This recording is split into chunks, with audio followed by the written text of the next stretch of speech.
In this video, I'm going to show you how to replace your front calipers.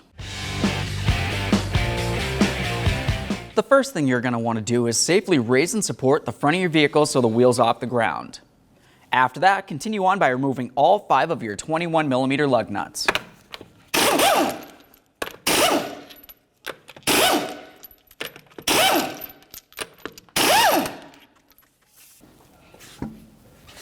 With the wheel out of the way, you have a nice clear view of your front caliper.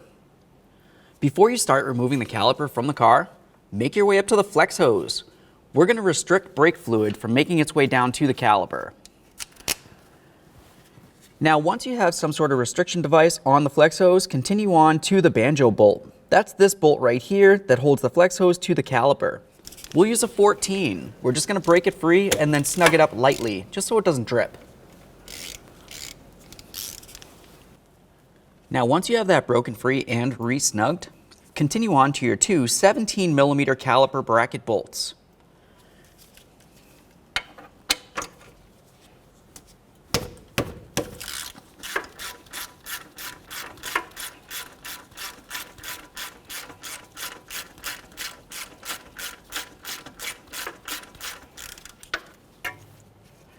Once that first one is nice and loose, leave it in there a couple threads and fully remove the second bolt.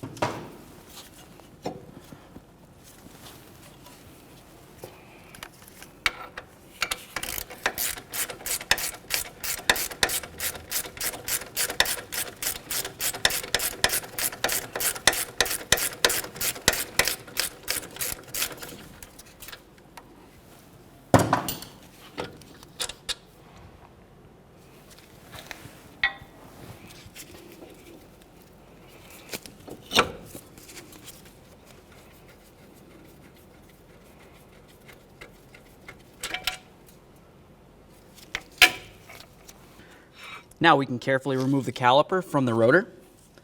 At this point, we're going to continue on by fully removing our banjo bolt. When you do that, keep in mind there could still potentially be fluid inside the caliper or the flex hose. Make sure you have hand and eye protection and, of course, a collection bucket to recycle the fluid properly.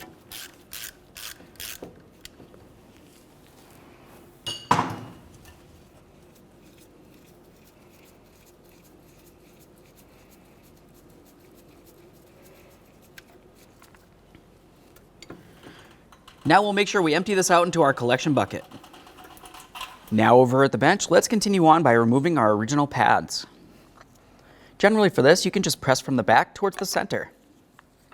Once you have them out of there, give them a quick inspection. You want to make sure that there's still plenty of meat on them and they're not worn at an angle. As you can tell, ours are pretty much new. I'll set this aside, do the same to the forward pad. Quick inspection, set it aside. Now we can start preparing our brand new caliper. Looking from this side, you want to go ahead and remove both of your caliper slider bolts.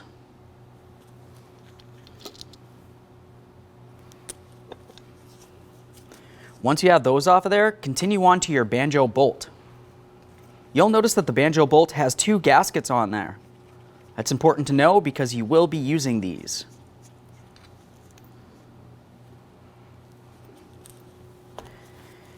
Now we can start preparing our caliper bracket. Now let's move along to our caliper slider pins. You'll notice on the pin, there's a boot. Hold that boot and slide the pin up and out. Once you have it out of there, we're going to continue on with some high temperature caliper lubricant. We'll lubricate the entire pin. You want to make sure you lubricate the shaft all the way down to the very tip and all the way up by my fingers. You're going to find that there's a ridge for that caliper boot. By having grease in this area, it'll help prevent moisture or debris making its way in. We'll slide that in there, work it around a little bit. Do the same to the other pin.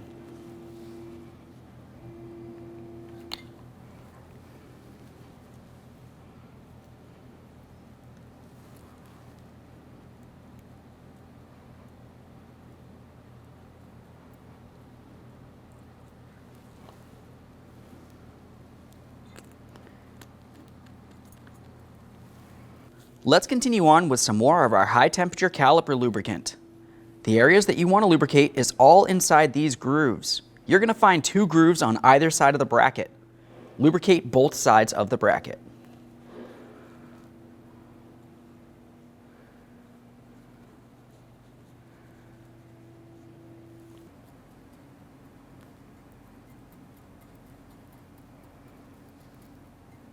Now it's time to move along to the caliper tins.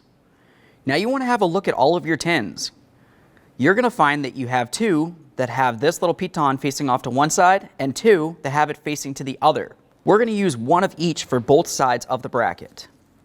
When we slide these into position, make sure you have the areas that protrude out, going out and away from where the rotor would be in the center.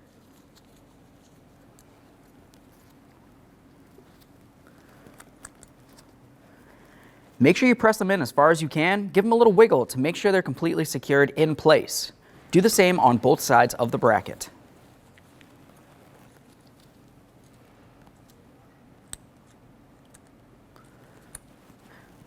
There we are. Now that I have the tins in all 4 corners, we can continue. Over at the vehicle, let's continue on with our caliper bracket. We're going to put that in position. We'll start in both of our caliper bracket bolts, snug them up, and then torque them to 79 foot-pounds.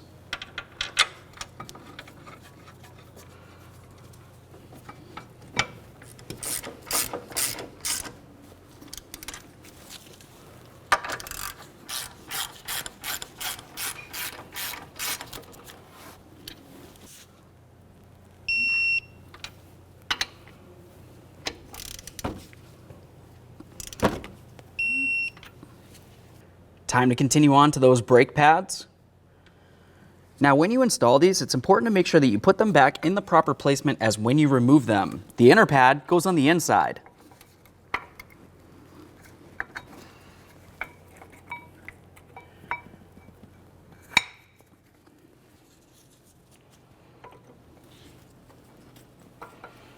Once you have them in there, give them a little wiggle. You want to make sure that they can slide around and you didn't have to hammer them in any way. Now let's continue on to the caliper itself. We're going to use some more of that high temperature caliper lubricant. I'm going to try to go along the metallic aspect of the piston, right along here, and then along the forward ears on the caliper itself as well.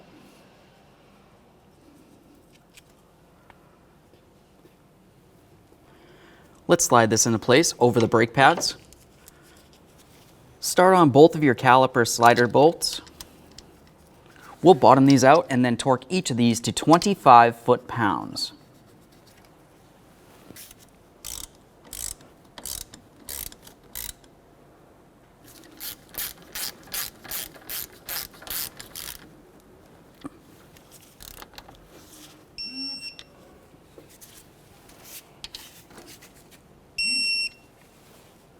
Now we can move along to the flex hose. Remove your banjo bolt. We'll set this aside for recycling.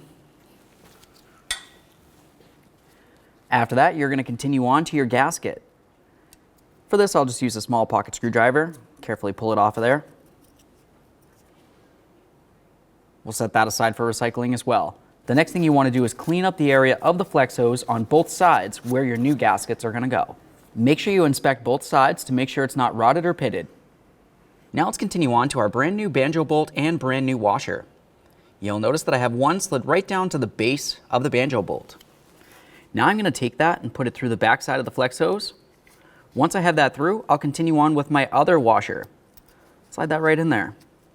Now we can take this and put it in place on the caliper. We'll start it right in.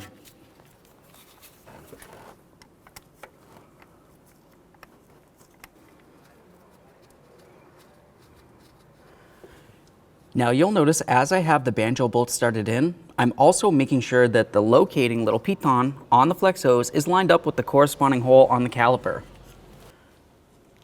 Now let's use a 12mm socket to snug this up, and then we'll torque it to 21 foot-pounds.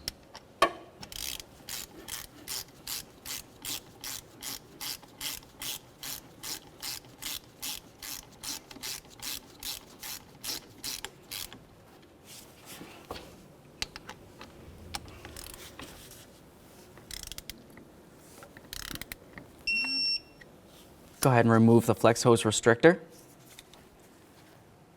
Come over here to your bleeder screw. You'll notice it has a rubber cover.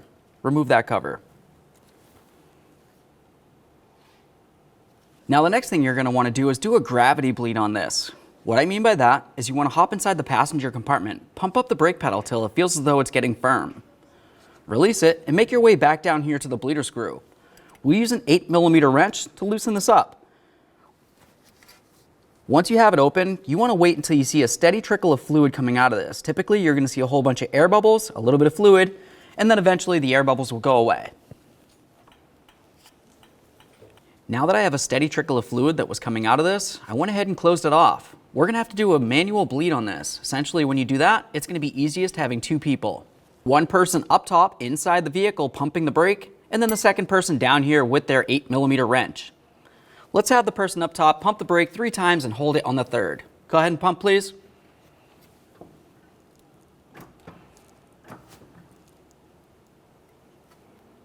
Now when they're holding it, I'm just going to go ahead and open this up and we're going to watch for fluid coming out.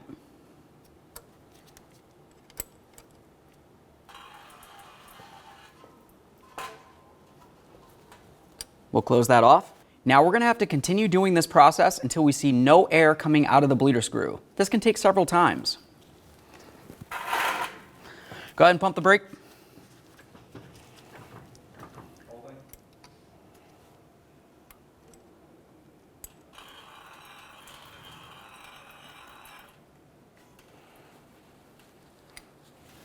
All right, that last time I didn't see any air coming out of it. I feel confident we should be good.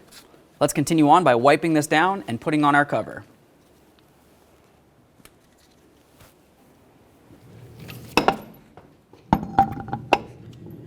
Now we can put the wheel back on here. We're going to start on all 5 of our lug nuts, bottom them out, get the wheel safely on the ground, and then torque each of the lug nuts to 76 foot-pounds.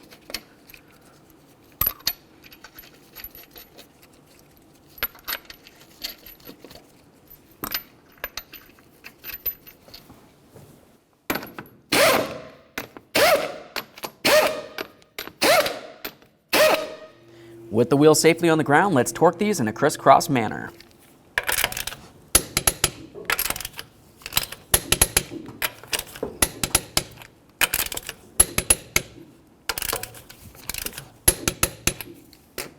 Torqued. Now that we have the wheel torqued, make your way under the hood. We're going to want to check our master cylinder. That's this area here. That's what holds your .3 brake fluid.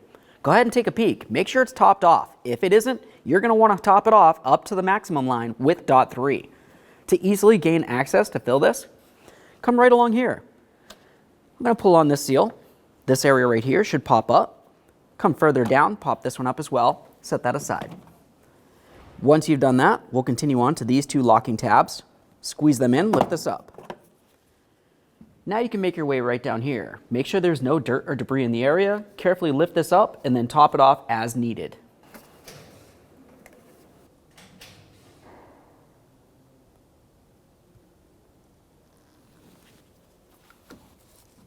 Make sure your cover's secure. Start putting everything back together.